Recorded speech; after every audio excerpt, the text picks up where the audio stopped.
সুপ্রিয় দর্শক, স্বাগত জানাচ্ছি যে টিভির নিয়মিত আয়োজন অমর একুশে বইমেলা থেকে কবি ও কবিতা অনুষ্ঠান। আমরা আপনাদের সামনে এমন একজন ব্যক্তিকে নিয়ে এসেছি যিনি একই ধারে কবি এবং গীতিকার। ওনার বেশ কয়েকটি জনপ্রিয় বই আমাদের বাজারে এসেছে।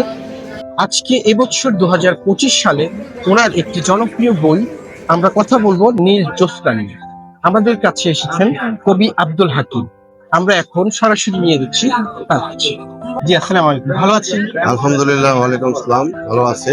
জি, আমাদের আসলে আমরা এসেছি বা আমাদের একটি নিয়মিত আয়োজন আমাদের কবি ও কবিতা অনুষ্ঠান থেকে। আমরা শুনেছি আপনার বেশ কিছু বই বাজারে এসেছে, তার মধ্যে প্রায় এ পর্যন্ত কতটি বই আপনার বাজারে এসেছে দর্শক? এ পর্যন্ত আমার 7টি বই বাজারে এসেছে।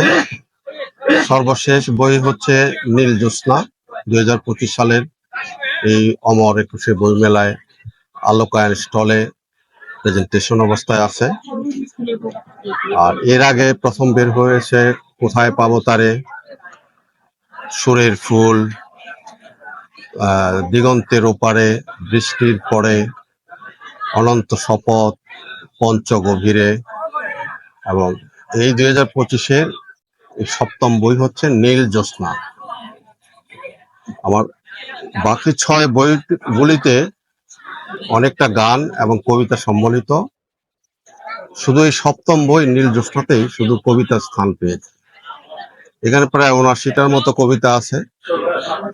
এই কবিতাগুলির সারমর্ম, মর্মকথা মূলত দেশপ্রেম, বিরহ, প্রেম, ভালোবাসা, প্রকৃতি, তারপর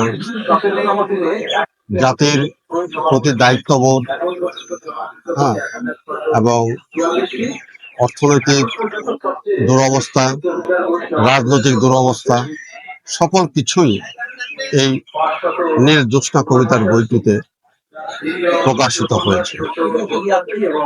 আমি আমার মনের মাধুরী মিশিয়ে এই লেখাগুলি উপস্থাপন করেছি কবিতা আকারে।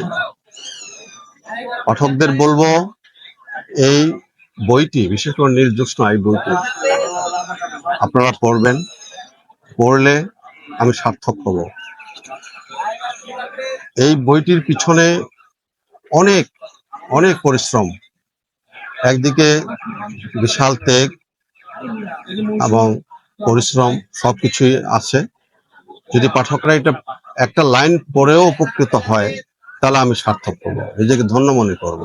বর্তমান প্রেক্ষাপটকে সামনে রেখে কবিতাগুলো মূলত রচনা। হ্যাঁ, বর্তমান প্রেক্ষাপটকে নিয়েই কবিতাগুলি রচিত হয়েছে। কিছু বাস্তবিক দিক, হ্যাঁ, বাস্তবিক দিক, পলিটিক্যাল আছে, অর্থনৈতিক আছে, জাতীয় স্বার্থ আছে। দর্শকদের উদ্দেশ্যে কি কোনো একটা কবিতা আমাদেরকে আজকে অনুষ্ঠানে উৎসর্গ করবেন আপনার মাঝে থেকে? আমরা আলোচনা দেখি এটা পড়তে পারি। এটা কবিতা প্রকৃতির উপরে কবিতা আছে। কবিতাটির নাম বৃষ্টি। কবিতাটি পড়ছে আমি আব্দুল হাকিম, ঢাকা জেলার কেরানীগঞ্জ উপজেলার কলাতিয়া ইউনিয়নের অধিবাসী। কবিতাটি পড়ছি। কবিতার নাম বৃষ্টি। ও বৃষ্টি দাও, ভিজিয়ে দাও, সব কিছু ভিজিয়ে দাও, সকল শুষ্ক, সকল অথর্ব, সকল প্রাণ শক্তিকে ভিজিয়ে সৃষ্টিশীলতায় প্রাণবন্ত করে, উষ্ণকে শীতল করে, শক্তকে নরম করে, প্রেমময়ে সম্পৃক্ত করে দাও।